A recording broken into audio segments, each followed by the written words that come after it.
Hello, everybody. Peter Maravellis here. I hope this finds you all safe and well. On behalf of City Lights booksellers and publishers, I'd like to welcome you all to City Lights Live, our virtual reading series that continues in the footsteps of our in-store calendar during the time of the pandemic.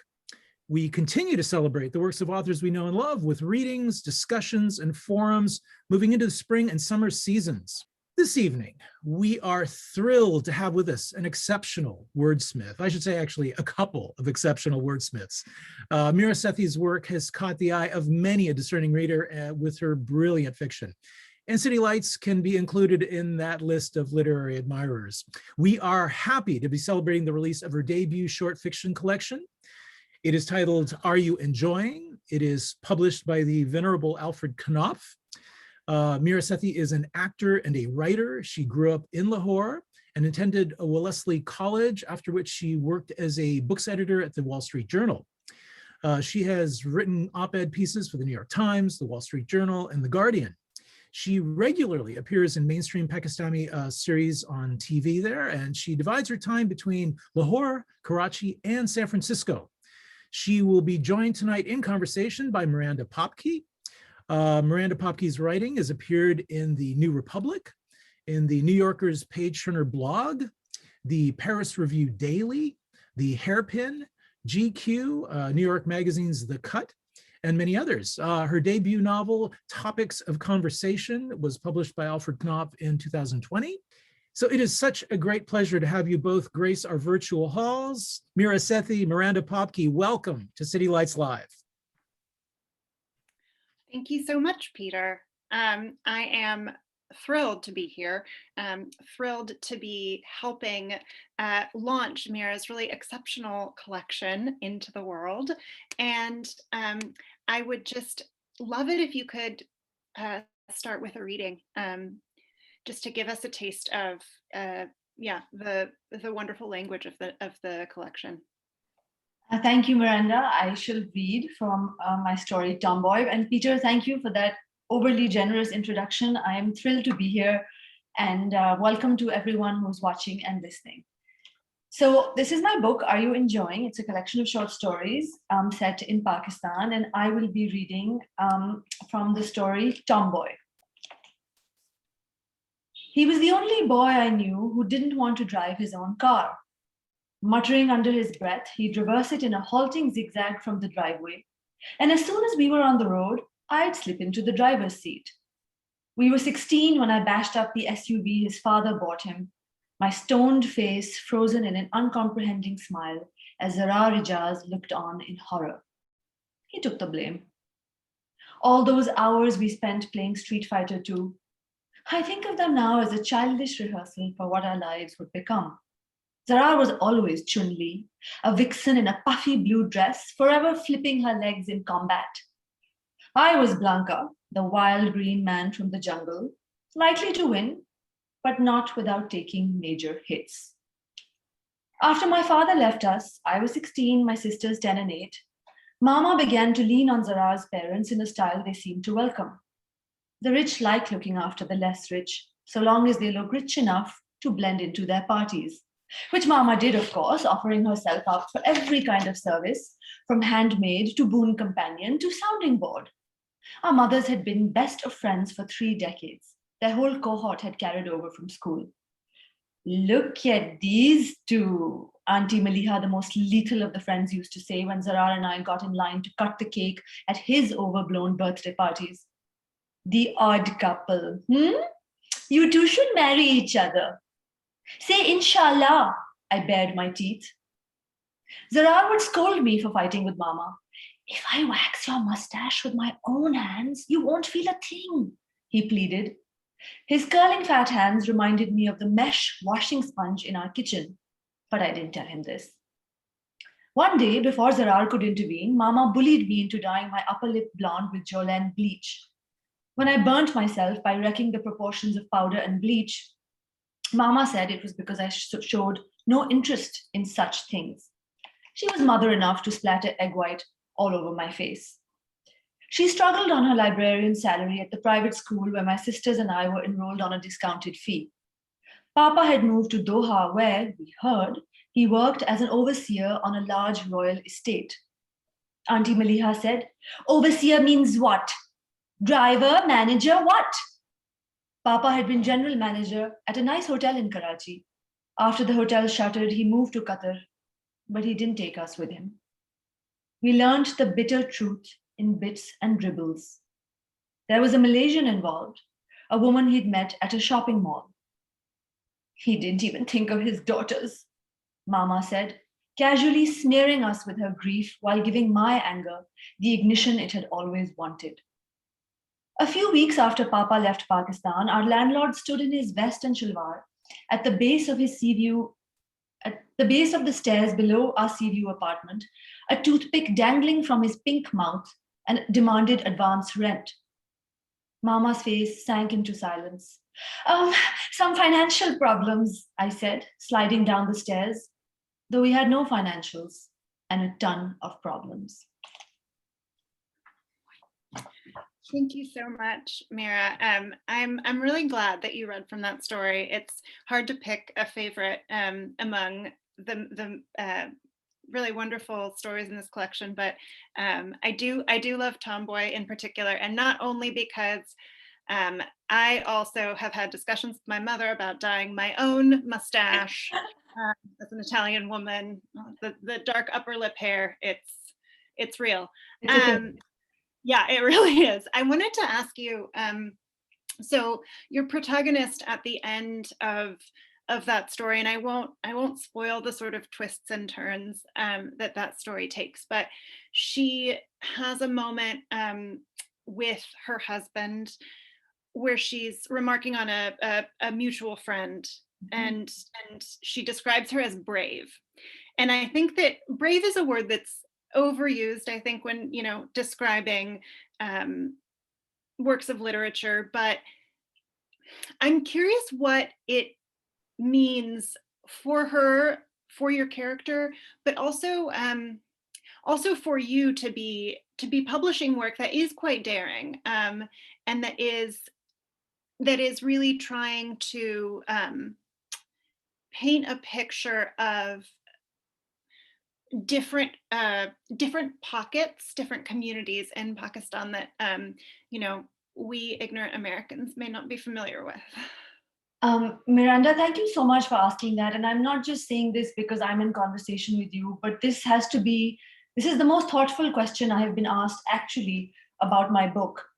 Because a lot of the questions I've been asked so far have been about Pakistan and politics, and we'll get to that, and that's also very important. But thank you for asking that. And I think with my protagonist, without giving too much away, she calls the other lady brave because that other lady, as the folks, you guys who are watching will hopefully see when you read the book, she is living life on her own terms.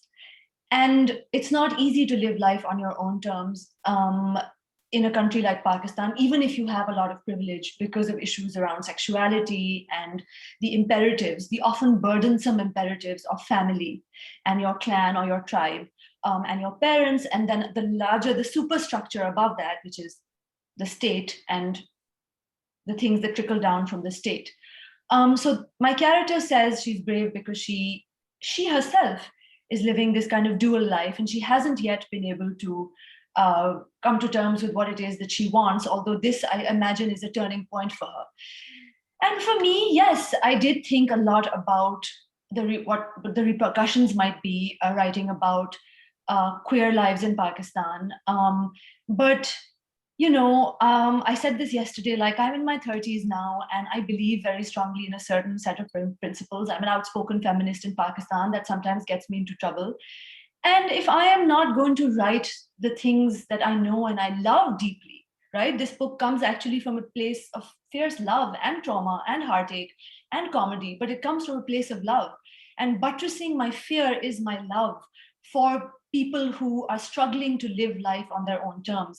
And so I wrote this hoping that if there are, I know I have so many queer friends in and outside of Pakistan and in Pakistan, hoping that maybe if they read this, they can glimpse their lives and feel seen.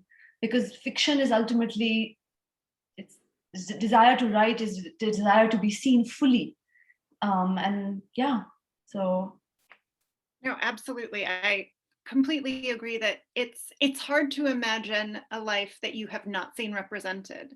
And I think that's the experience that your protagonist is having in that moment. She's seeing the life that she wishes she could live. Instead, as you say, she's living sort of a double life where she's married, but she does have queer desires. And it actually reminded me of another moment. I'm so sorry to be, I have this PDF that I printed because my local bookstore, which I will not shame by naming, not ship me the book in time. So this is, sorry. But it's fine. You read the book, which is what matters. Yes. But so in an earlier story,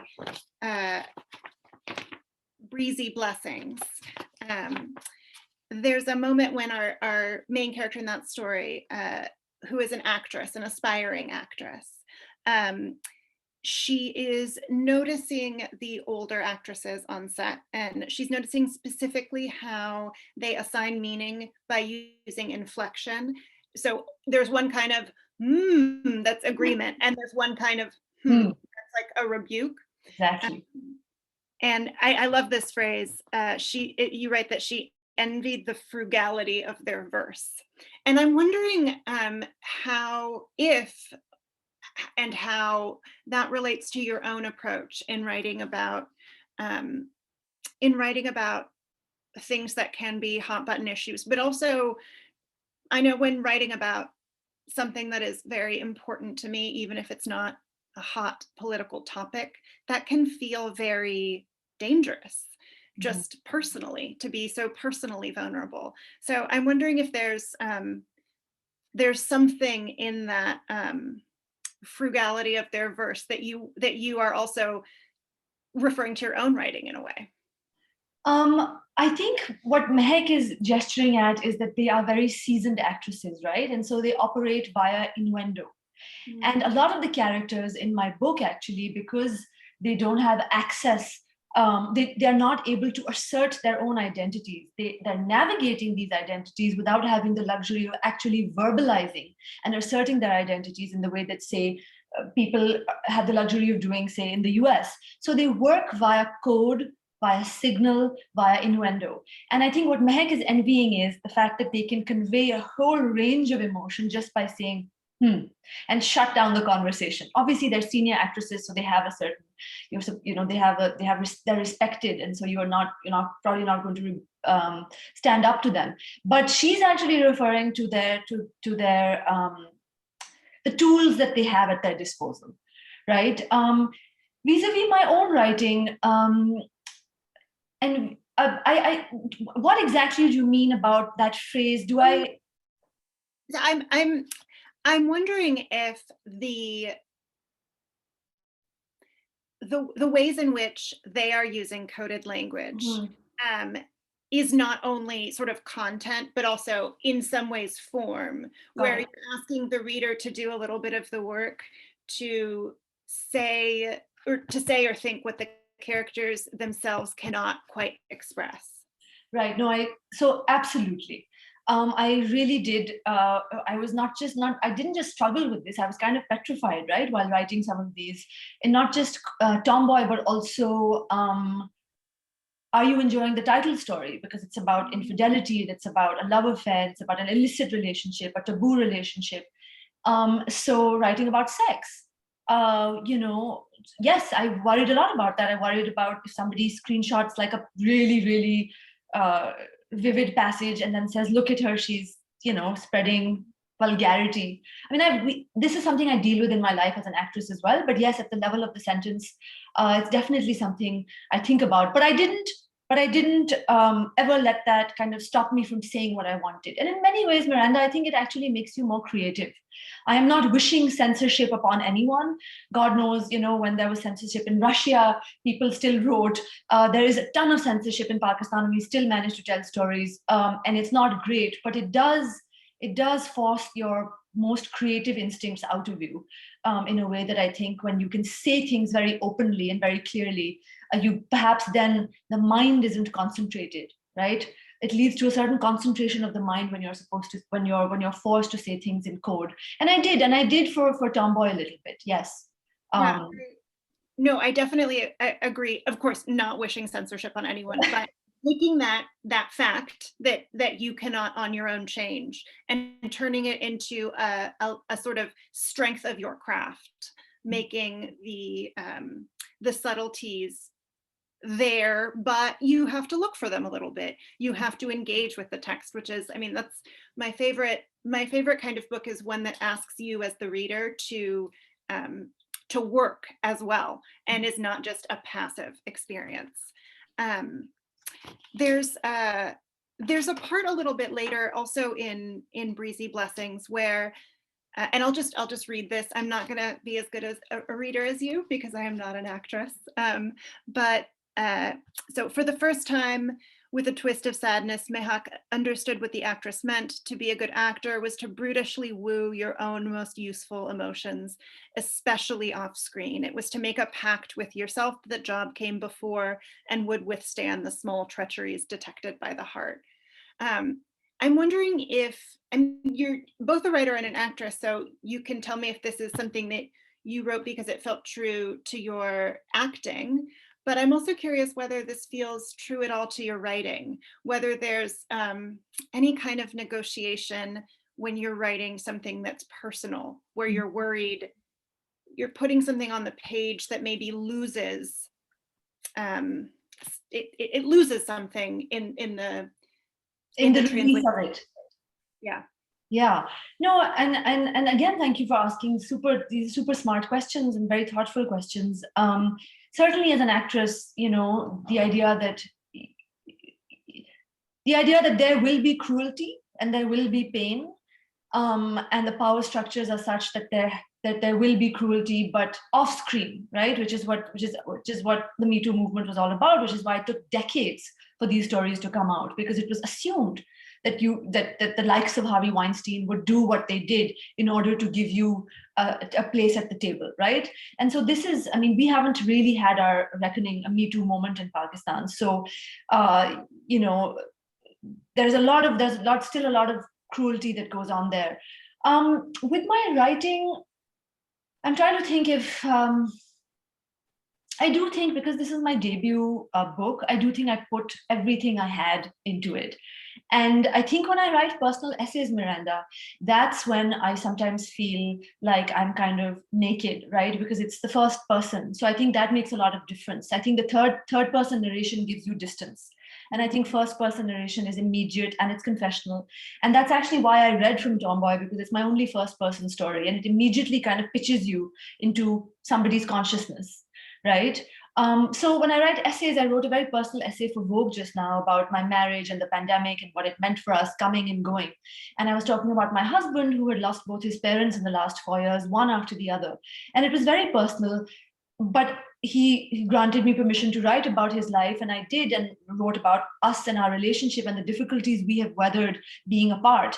And the ennui I sometimes feel when I'm in San Francisco. So I think when I actually write nonfiction, I feel more exposed, because then you have to be brutally honest. In fiction, you can find ways of you know, there's a part of me in every single character, but then there's tremendous license to play around with that, right? So in fiction, I actually feel like I don't feel terribly exposed. But when I write personal writing, like an essay, nonfiction, then the onus is on me to be brutally honest. Otherwise, I don't feel good.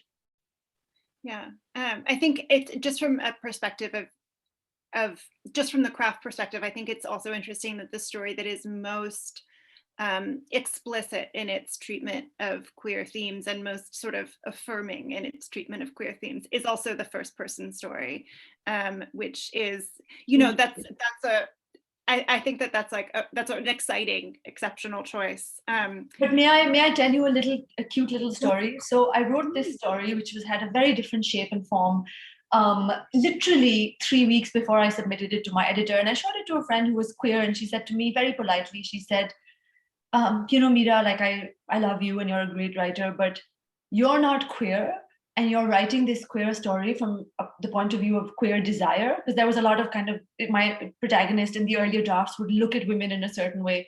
And she said to me, she said, you're great, but this is not working. Like, you don't know what queer desire is like, so don't try and enter that consciousness. But you do know about patriarchy, so why don't you reframe this story from the point of view of patriarchy? And Miranda, it was such a hallelujah moment, because I really struggled with this story early on in the early drafts. And then as soon as she said that, I was like, oh my God, yes. This is actually reading as comic writing, because I don't know about queer desire. And so then I reframed the whole story. And it was a real breakthrough moment for me, because then the story just ran when I reframed it from the point of view of patriarchy. Well, I'm glad that your friend gave you this wonderful piece of advice. And I think patriarchy features quite strongly in your book as well. I mean, one of the things that I really admired about it was women kind of not wanting to cede control of their lives and of their decisions to men and to society at large. And I think you do that so beautifully in topics of conversation, especially through the kind of stream of consciousness voice.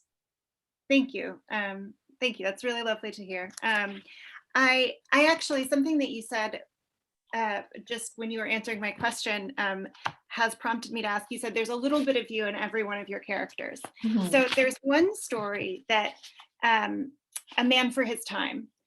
And it is about a young man named Hafiz. Am I pronouncing?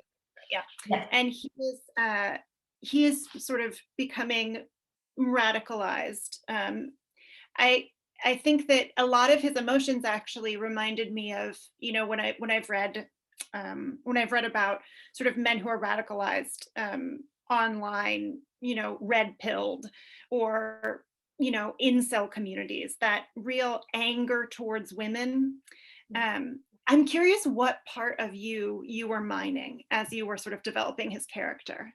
So that's, again, a superb question. I think with Hafiz, I actually wanted to convey a kind of crisis of masculinity. And I think his relationship with his mother is where I could really come in with my own emotions, not necessarily about my mother, but about family.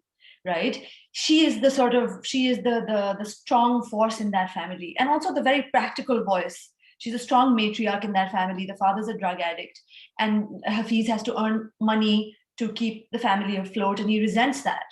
But his mother is takes no bullshit, and so the way I wrote it was that he's trying to please her a little bit. And so I could write about family dynamics, because you know we all have complicated family dynamics. And yeah, I also wanted to write about, you know, most of these.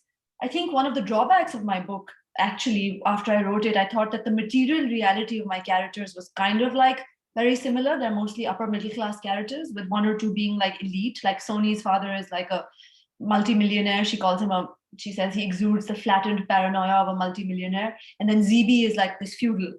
And Hafiz was the only real character. Mehek is also comes from a middle class background, but Hafiz comes from a lower middle class family, and he's struggling, and he has a crisis of masculinity, and that story is basically about that. And I am not so much in him as I have seen people like him, and so I have a very intimate kind of experience of what a character like him is struggling with. Right. He has this. He can sort of see the problems in his family, and his reaction is, I think, such a human reaction, which is misdirected anger. Exactly. And anger at you know, people who already have less power than he does. And I think that that's such an astute way to have that play out, because that's, of course, it's so human to take your anger and then, you know, pretend that the thing that is truly making you angry are the people who are already oppressed, and who you can dump your anger on without fear of retaliation. 100%.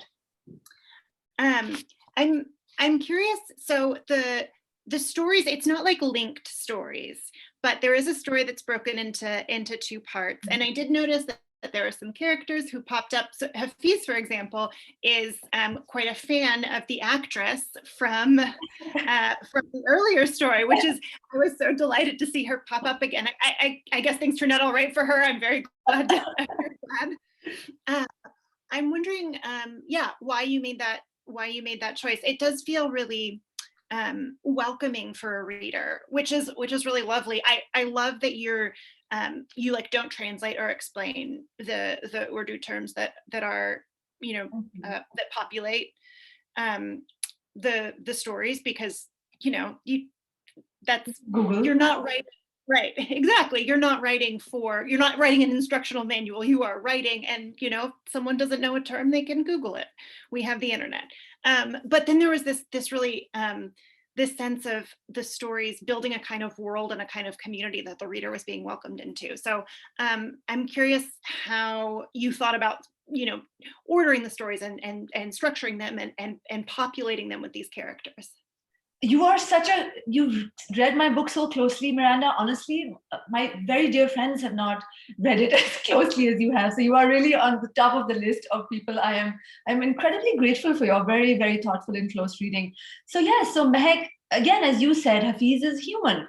He wants to control his sister's life. He doesn't like women activists, but he watches TV, right? He's aspirational. He watches TV. He has a libido. He has a crush on this actress, and because she was kind of had her own crisis in Breezy Blessings, right? A crisis of confidence.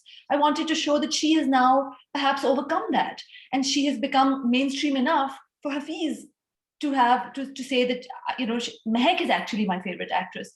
And again, in Tomboy, there's an unnamed actress who has big brown eyes, and she smiles with her big brown eyes and slips away. And that could also perhaps be Mehek, right? That she has left that unnamed.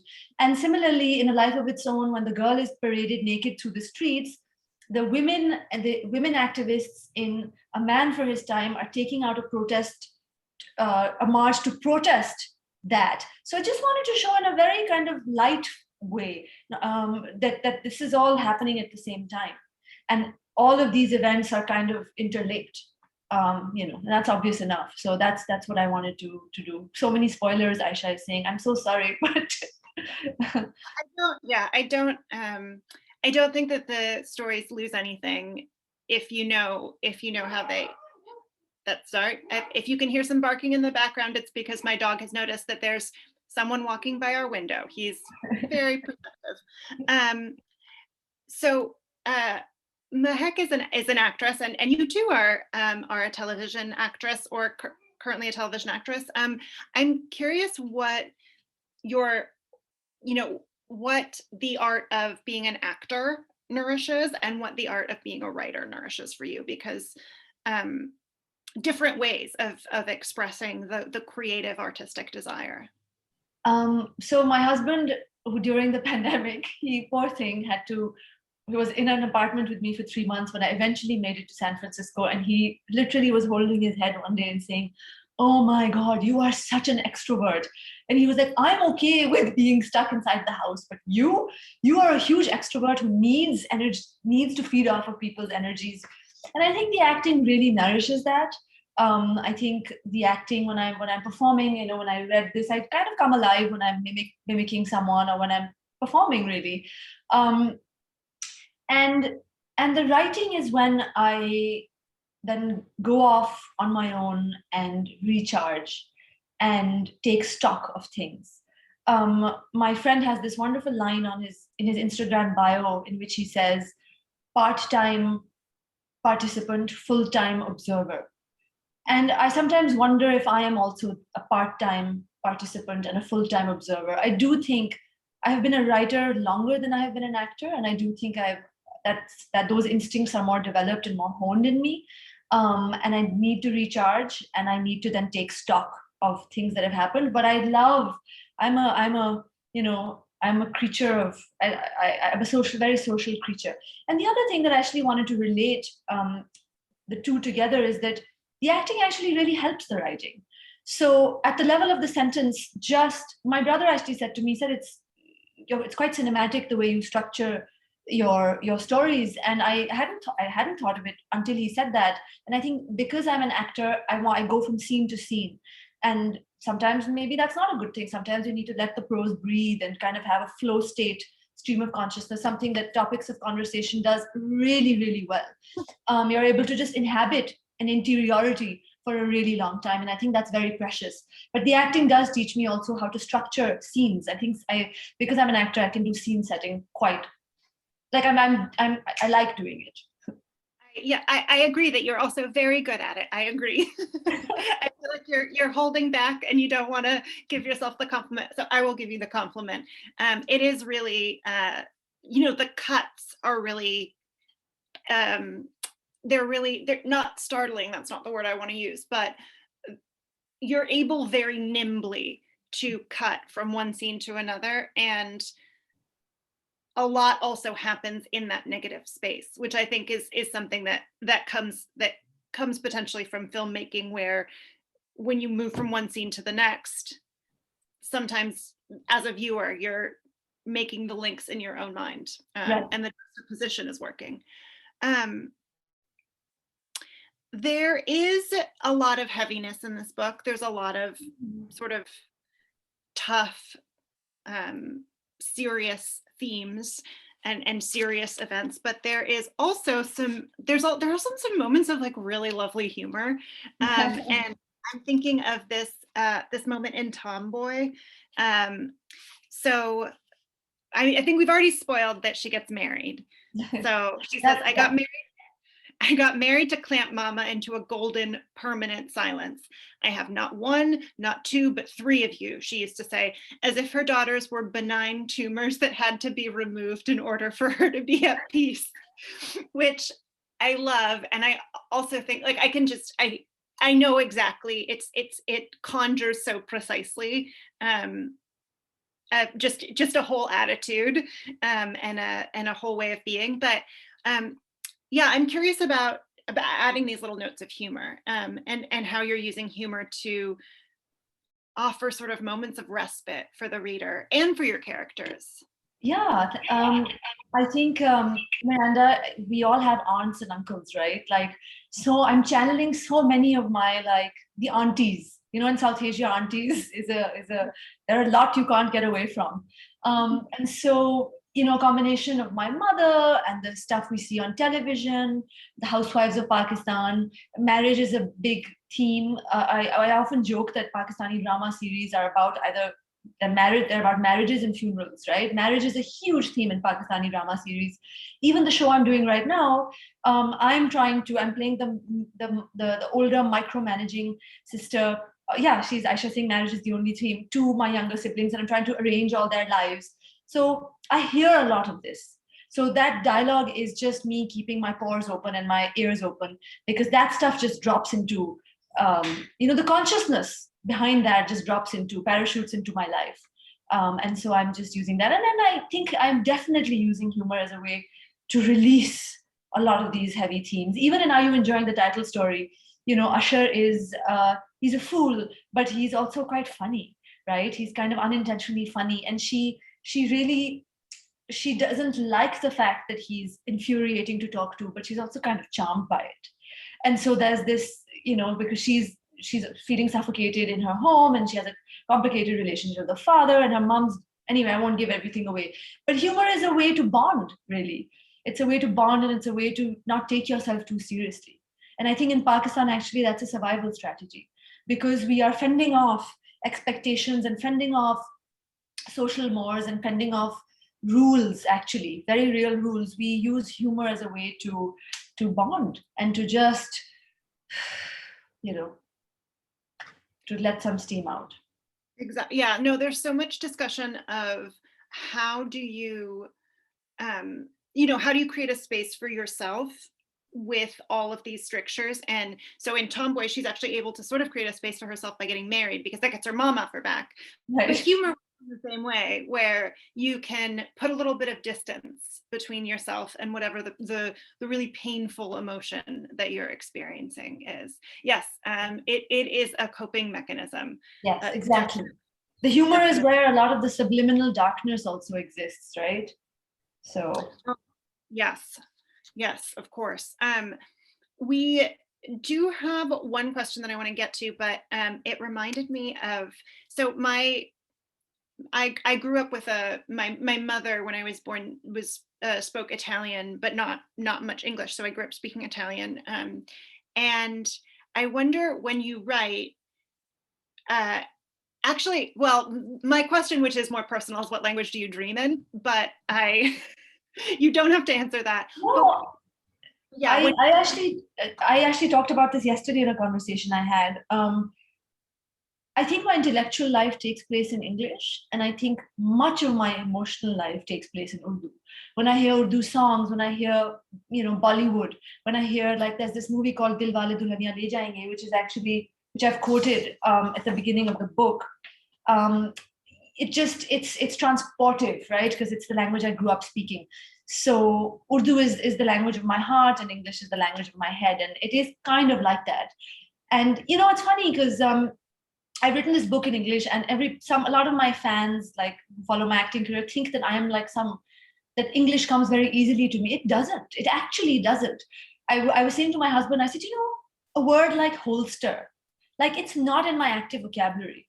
I would probably say, that thing you put around your belt in which you then put something. Holster, I would have to look up. Similarly, pew. I would, if I go into a church, I will probably say I'm sitting on a bench. The word pew is not in my active vocabulary. Silos. I don't know what silos are. I had to look up silos. So funny moments like that. I'm constantly encountering moments like that. I love to read in English. I love the writing. My favorite novelist in the world is Alan Hollinghurst, who is a British novelist in his 60s. He's just like, he's sublime at the level of the sentence. But I struggle a lot with English. I have ESL moments all the time. I mean, you were saying the word holster, and I was like, yeah, I mean, I don't really know why, like, I don't think that word's in my active vocabulary. If I go into a church, I'm just as likely to say I'm sitting on a bench as a pew. Really? And I had a question, then I lost it. So I'm going to lean a little bit on our lovely viewers, viewers and listeners. And we had a question from Aisha, who asked, did you feel anything was lost in translation when writing? No, because I've tried my best to convey, I've tried my best to convey as clearly as I can what the characters feel and the complicatedness of their interior life. So lost vis-a-vis what, I don't understand, but I don't think anything was lost. Yeah. Yeah. Oh, I wonder if the question was in part, if there are things that you felt you couldn't quite find an English word for. I know. Yeah. Well, I know sometimes. Yeah, that's just a whole other conversation, right? Because I'm being published by an American publisher. I am also aware of the fact that I am ultimately doing some kind of translation, right? Like, I am not interested in only being a bridge maker, but I'm also bringing a world to people like you, incredibly thoughtful readers like you. So yeah, never simplify. As Arundhati Roy says, never complicate what is simple and never simplify what is complicated. It's a good rule to live by. We're getting some more questions, which I will read to you. Question for Mira. What's next for Mira? You write, and I've seen some of your dramas. Is there something else that you want to explore in writing or even non-writing? I think I'm going to start writing my novels soon. I have an idea that's kind of roaming around in my head these days. But I don't, as Miranda is probably also, this is maybe the same for you also. It's only after I've written what I wanted to write that I realized, oh, this is what I wanted to write all along. I actually don't know what I want to write until the damn thing has been written. So yeah, and beyond that, no, I mean, I think for me, it's just trying to figure out how I can be between San Francisco and Karachi in a way that is healthy and easy to do. Currently, that's very much on my mind. It's a long commute. Can you talk about your writing routine when it comes to short stories and how it's impacted when you're doing media projects? Yes, so I write best when I wake up. So I wake up and I get straight to my desk. Sometimes I won't even eat for about 4 hours. And the minute I wake up, I get to my desk and I start writing, and I am most fresh in the morning. And I find that if the day goes by and I kind of like languidly make my way to my computer around 6 p.m., it doesn't do it for me. So early morning, when you haven't your mind hasn't interfaced with anyone or anything, that's the best time to write. I think so too. And I've never been able to wake up in the morning and write. So I know that that's the correct thing to do, and I've never been able to do it. And every person wrote a remarkable book called Topics of Conversation. So when did you, I'm curious, where and how did you write that?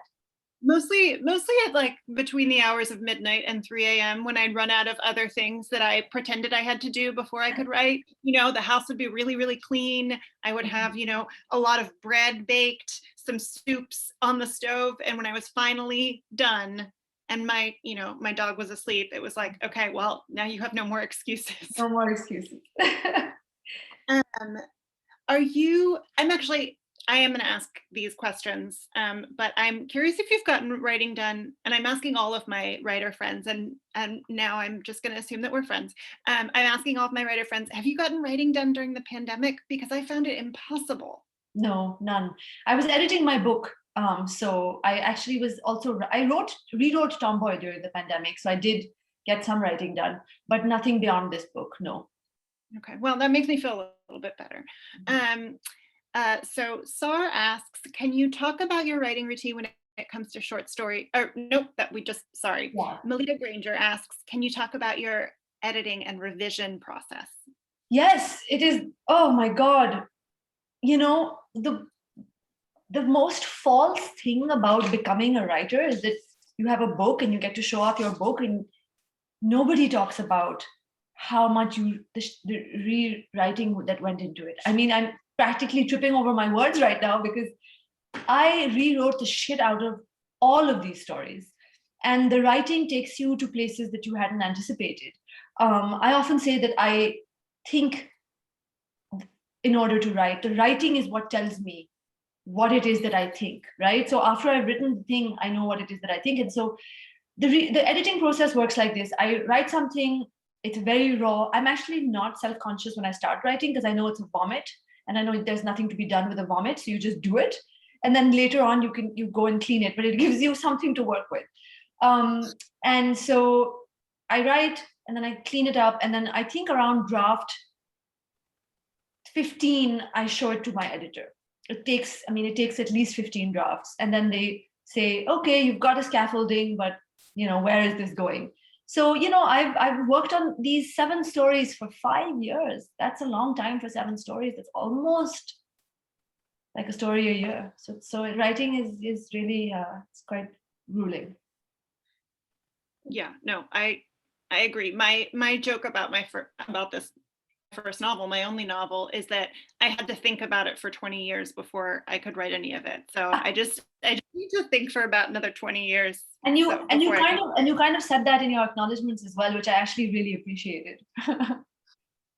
Yeah, if you're gonna, why not be honest? I figure. Yeah. Aisha asks, well, what her second question is Karachi versus San Francisco, and I think I know what your answer is. Well, look, I've already said it, but Karachi is where the work is and where the identity is and where a lot of the fun is. But honestly, like San Francisco, I've now made really lovely friends in San Francisco, and I'm incredibly grateful for them. And I will say, when I come to the US, I'm often forced to be a more accountable individual, and that's a whole other thing, but I'm deeply grateful for that. Would you ever, and this is also from Aisha, would you ever consider production or script writing? I'd love to, Aisha, if you know any cool script writers, maybe connect them to me, because I want stories to tell stories in Urdu, but mujhe abhi koi mila nahi hai. I haven't found anyone to work with, and if you have ideas, let me know. I'm really looking to get into content creation. Yes. I do not have any connections, but we'll put the call out there. Maybe you and I can, Miranda, write a screenplay together. I would love it. Let's do that. Let's talk about that. Varsha asks, are you the kind of writer who plans it all in advance, or one of those who need to surprise themselves and somehow through the writing itself, the ideas emerge? Yes, it's the latter. It's exactly what you said. I don't think in order to write. I write so that I may know what it is that I'm thinking. And I don't plan in advance. And I honestly, This is not a critique of writers who plan in advance. I can't relate to it at all, because so much of the beauty of me writing fiction is discovering things that I didn't know. My take on identity politics. Yes, of course, I'm progressive and I have a take, but it was only after writing this book that I really understood what I really felt about the world. And I think that is one of the most beautiful things about writing fiction, is that there is a kind of slow dredging up of your subconscious. And then you're like, oh, this is what I think about this issue. It's a really quite amazing. Yeah, no, I completely agree. I write in large part to figure out what it is that I think. Yep. And when I get the words on the page, I know if they're right and I know if they're wrong. And if it's just a thought, it's much vaguer. So this is a question, again from Varsha. What advice do you have for aspiring writers? Oh, Varsha, if it consumes you, you'll probably end up doing it, because I find that is the case with most writers. And have a community around you. Something that I don't have in Karachi is a community of writers, and I miss it. I have a community of actors, but I don't have a community of writers. And workshop your work with people who you respect and admire, and keep going. And you're not going to get it right the first time or the 10th time or the 20th time, but you might get it right the 50th time, and you have to be in it for the long haul. It's quite painful, because you don't get it right, and then one day you get it right. It is, yeah, it's a long process. My two pieces of advice are: carry a notebook or something. I actually don't even use a notebook. I use my iPhone notes. Ditto. If I ever become a celebrity who has to issue an apology, at least I'll know exactly how to use the notes app. But yes, and write when you feel uncomfortable. When what you're writing makes you feel uncomfortable, that's when you know you're on the right path. That's my advice. Oh, Peter is saying that he still uses stenographer's notebooks. That's exciting. Wow. Did publishing your first book change your process of writing?